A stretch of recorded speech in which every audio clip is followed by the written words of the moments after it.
there! Hello mga dear! Today, we're going to make a sushi.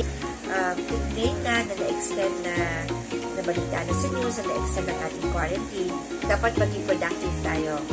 And kami mag-asawa, gumagawa kami ng mga activities na makasama namin yung mga anak namin and mga teenager to avoid too much using of gadgets and watching TV, watching Netflix, or whatever it is.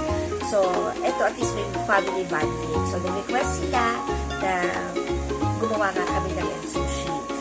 So, simple lang naman itong aking. Siyempre, pag kumain ka sa mga Japanese restaurant, medyo mahal na. Pero ito, madali lang and kung ano lang yung available na ingredients sa bahay. So, siyempre, ang pinili lang namin is the seaweeds na pambalot dun sa California sa sushi. Please keep on watching on this video. Please like, share, subscribe my channel. See you later!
Hello mga dear. So, yun po ang aming sushi. I hope na nagustuhan nyo. Please like, share, subscribe to my channel.